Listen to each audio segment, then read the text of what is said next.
O Senhor esteja convosco.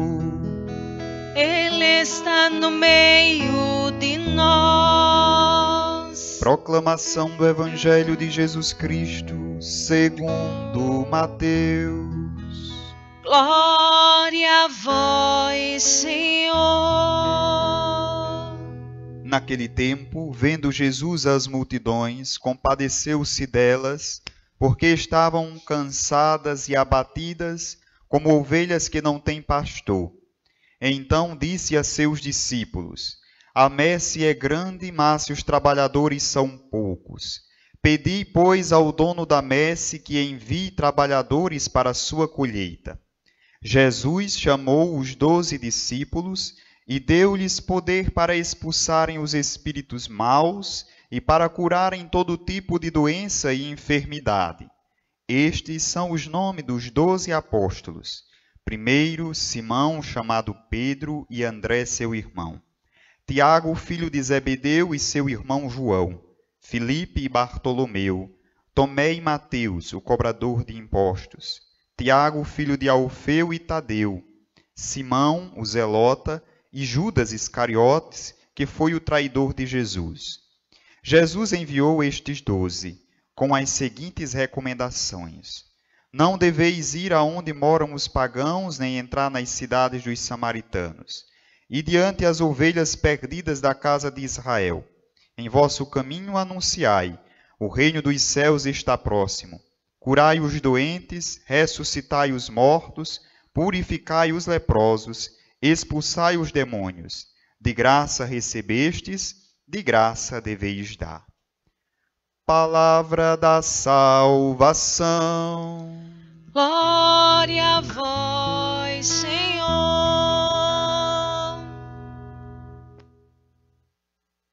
Amados irmãos e irmãs, nós estamos celebrando o 11º domingo do tempo comum.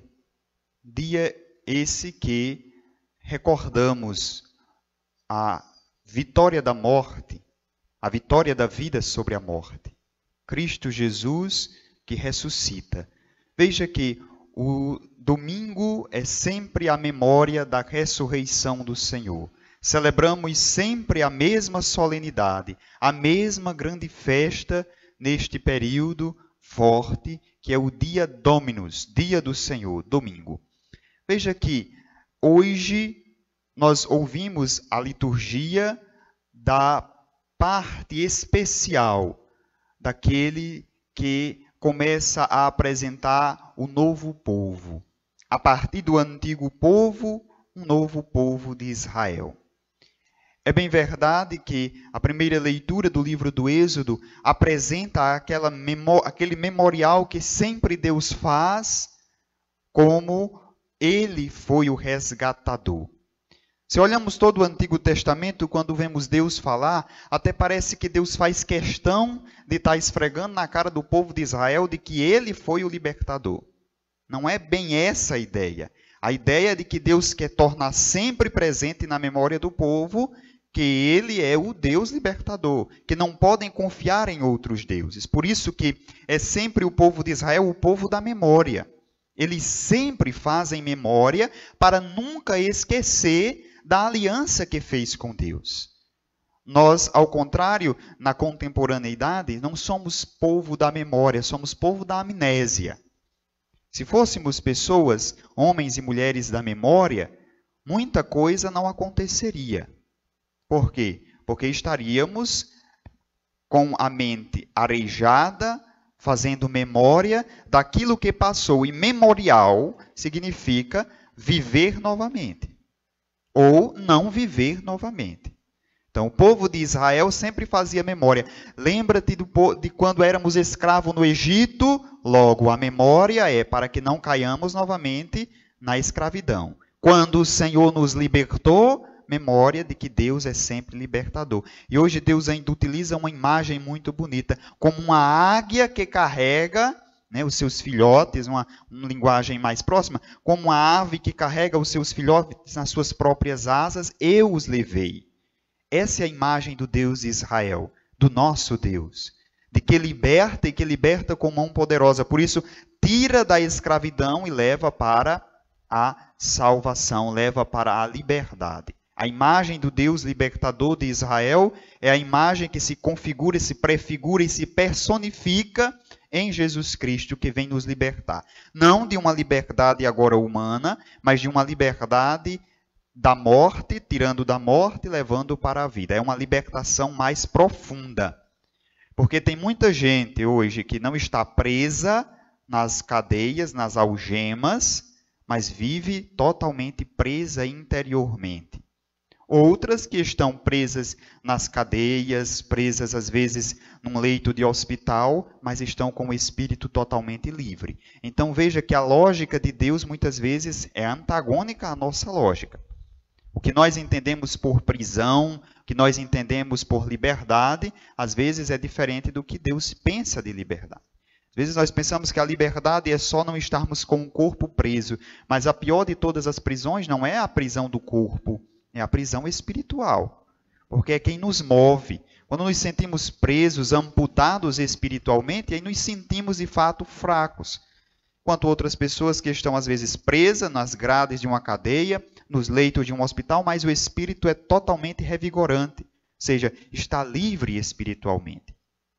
Por isso, olhar a imagem deste Deus de Israel, deste Deus que constitui um novo povo, um povo sacerdotal, agora ele vai começando a cada vez mais a estreitar sua relação com o povo, e isso que a gente vê durante todo o Antigo Testamento, de um Deus que se relaciona com eles, com o povo pelos juízes, pelos sacerdotes, pelos profetas, pelos reis, mas num dado momento ele mesmo vem visitar a humanidade. O próprio Cristo Jesus, o Deus humanado, visita a humanidade.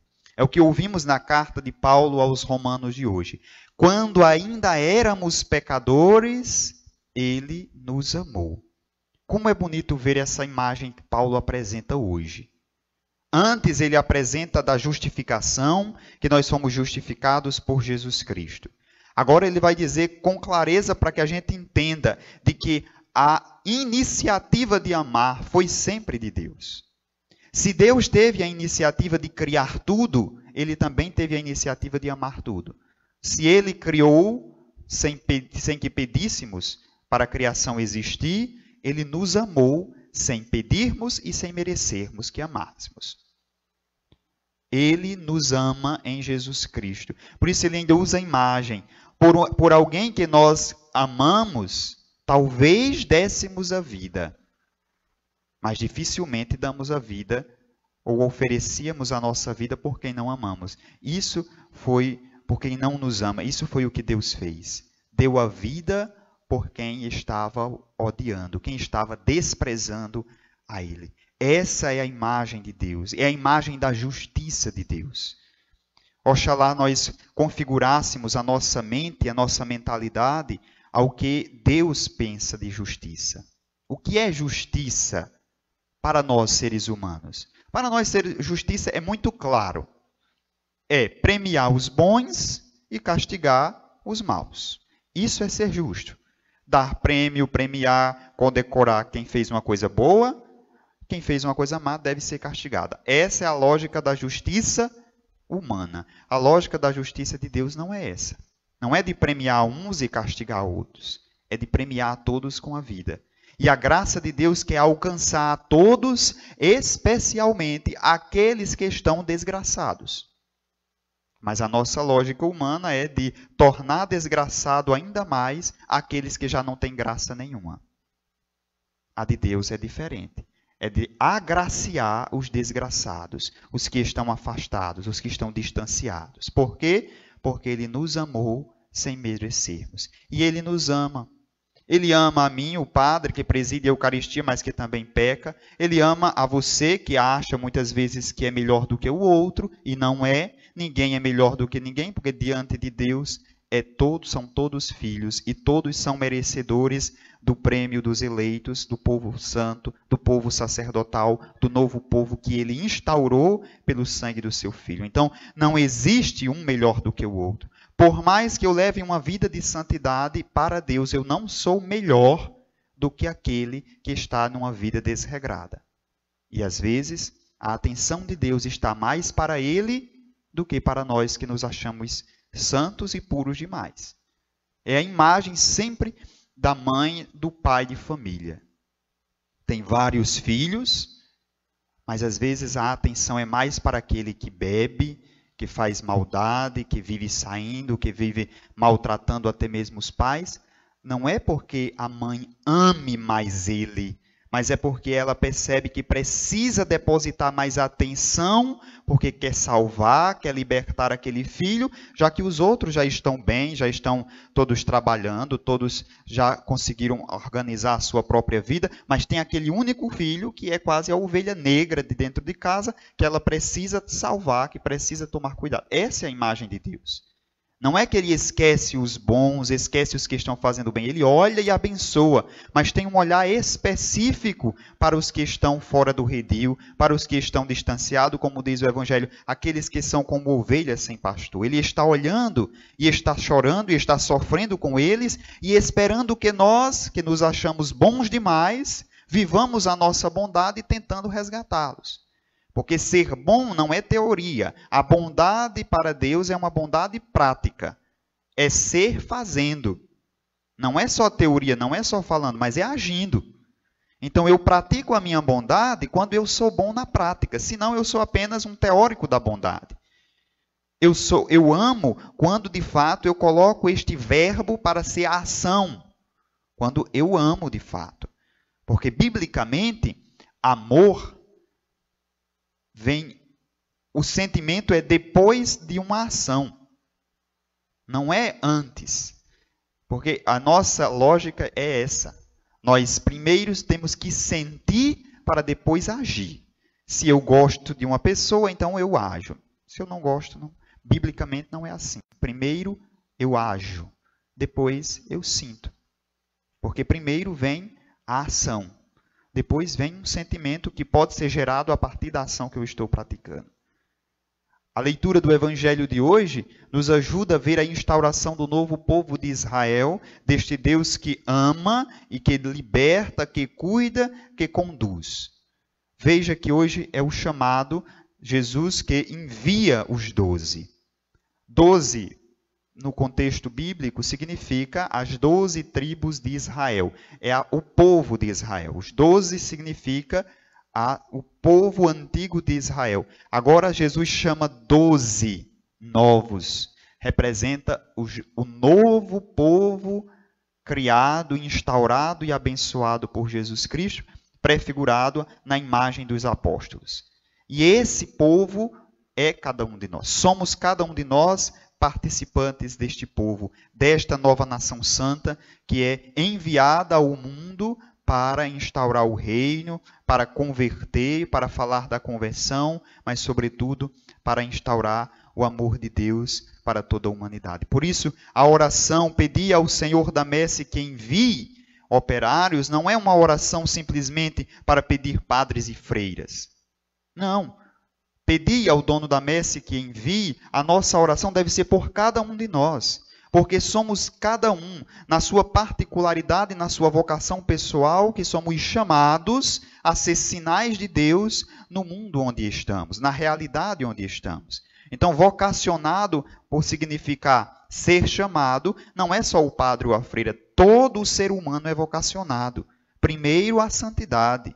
Depois, vocacionados a depositar o seu amor numa vocação específica. É o médico, é o professor, é a mãe de família, é o pai de família, é o padre, é a freira. São as diversas funções que nós chamamos, mas podemos dizer as diversas vocações que somos chamados a ser sinais de Deus ali, a santificar aquele ambiente, aquele lugar e conduzir os que estão ao meu redor a um único redil. Porque não somos ovelhas sem pastor. Nós temos um verdadeiro pastor, que é Jesus Cristo. E só estaremos em paz e felizes quando estivermos todos no seu redil. Por isso, meus irmãos e irmãs, peçamos a graça do Espírito Santo de Deus de iluminar o nosso coração para, de fato, entendermos quem é o nosso Deus. É um Deus libertador, um Deus que recria um povo novo e um Deus que ama por primeiro. Ele não esperou a nossa ação, não espera a nossa ação. Ele age primeiro. Ele se adianta, como costumamos dizer. Ele vai à frente, ele abre o caminho e é ele mesmo que proporciona um encontro para cada um de nós. Por isso, nos deixemos encontrar por Deus, nos deixando encontrar, nos deixemos amar. E que esse amor nos ajude a transformar o mundo. Louvado seja nosso Senhor Jesus Cristo. Para sempre seja louvado.